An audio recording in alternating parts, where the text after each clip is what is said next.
Pay kayo sa high school, una, magbasa, at magbasa. Alam natin na hindi dapat natatapos ang pagyayaman ng ating isipan pagtapos ng school hours. Hindi ibig sabihin na wala na tayo sa paaralan, pwede na tayo magbulakbol, pwede na tayo magbakasyon, hindi na natin kailangan mag-aral. Alam ko, this early, meron kayong mga interest. Sa murang edad, alam ko, meron kayong mga interest nyo. Sa bakasyon, kumanap kayo ng mga materyales sa internet tungkol dun sa interest nyo. Yan ang basahin nyo. Kung mahilig kayo sa current events o sa mga nangyayari sa lipunan natin, magbasa tayo ng dyaryo o ng mga magazines. Kasi sa ganyang paraan, hindi natitigil yung pagyaman ng ating mga isipan. Tulad ng sinasabi ko, learning does not stop after school hours. Ang pag-aaral hindi natatapos dahil wala tayo sa loob ng silid-aralan at tapos na ang elementaryo. Kung hindi, dapat araw-araw pinagyayaman natin ang ating mga isipan sa mga bagay na may interest tayo. Pangalawa, walang masama na umamin na hindi natin alam ang lahat ng tamang sagot. Hindi lahat ng suliranin ay kaya natin ayusin. Hindi lahat ng hamon kaya natin tugunan ng mag-isa. Huwag tayong matakot na humingi ng tulong sa kapwa natin.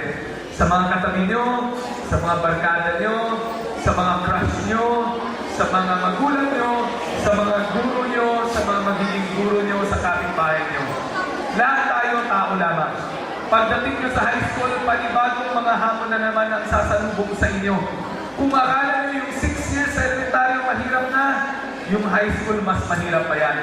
Kaya tulad ng sinabi ko, kailangan marunong tayo umamin pag hindi natin alam ang tamang sagot at kailangan natin ang tulong ng kapwa natin. Huwag tayong matakot na humingi ng tulong sa kapwa natin. Yung dalawa ang payo ko kung paano magiging matagumpay at paano naging matagumpay ang ating high school. Kaya naniniwala ako, 6 years from now, maiimbitahan niyo ako sa graduation niyo kung saan masusuot niyo ulit yung panibago niyong toga at hawak-hawak niyo ulit yung panibago niyong diploma. Sa mga magulang na kasama natin sa likod, congratulations din ho sa inyong lahat. Bagamat hindi ho kayo ang may hawak na may suot ng toga na puti at hindi ho kayo ang may hawak ng diploma, hindi ho magiging posible ang araw na to kung hindi ho dahil sa inyo. Maraming salamat dahil sa inyong buwis, sa mga taxes na ibinabayad nyo sa pangalang lungsod ng Valenzuela, nakapagtaguyod tayo ng isang magandang education system dito sa Valenzuela City. Dahil sa inyo, number 1 ho ang Valenzuela sa National Achievement Test. Kanina narinig ko si Ma'am Mayari, Ma'am, kung papaunlakan nyo na makorek ko lang po kayo ng bahagya. Hindi ho kami ni Mayor Sherwin ang nagpatayo nitong covered court. Hindi ho kami ni Mayor Sherwin ang nagpatayo ng mga bulwagan na to. Hindi ho kami ni Mayor Sherwin ang nagpapasweldo sa mga teachers kung hindi kayo ho ng mga magulang na nagbabayad ng buwis dito sa Valenzuela City.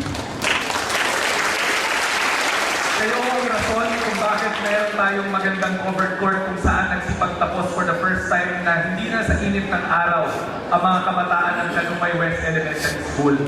Kayo rin ho ang rason kung bakit hindi na tayo nakikigamit sa splash at lahat ng school building natin dito brand new na po.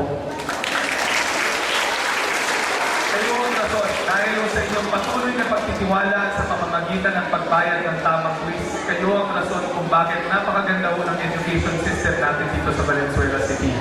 At pagdating ho ng mga anak na sa Kanumay West National High School, may mga bagong bulwagan, may mga bagong pasilidad, may mga bagong gamit na magagamit sila doon dahil sa inyo. Maraming salamat po. At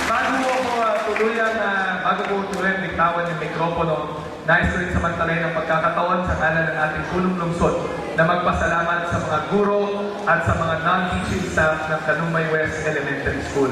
Maraming salamat sa inyo. Maraming salamat dahil alam namin na kahit na mahirap magturo sa pangpublikong paaralan, nandyan pa rin ho kayo. Kahit na mahirap po magturo sa masisikip na paaralan, silid paaralan, nandyan pa rin ho kayo. Kahit na mababa ang sahod ng mga guro at ginagamit niyo pa sa pagtustos ng mga pangangailangan ng inyong mga estudyante, nandyan pa rin ho kayo. Maraming salamat. At nakakaaso kayo na tulad ho ng pangako namin ni Mayor Sherwin sa mga magulang, kung ano ho yung pangarap at dedikasyon nyo para sa mga pagkabata pagpasok pa sa pintuan ng Tanumay West Elementary School, kasama niyo ho kami dyan ni Mayor Sherwin every step of the way. Partner niyo ho kami sa pagtaguyod ng isang mas maganda at mas makabuluhan na Valenzuela City. So sa mga nagsipagtapos, congratulations! Magandang gabi sa inyong lahat. Maraming salamat, Congressman Rex Gatchalian. Tinatawagan ko naman po sa pagkakataong ito ang batang nagkamit ng pangalawang karangalan, Mark Joseph F. De Juan, na magiging matapat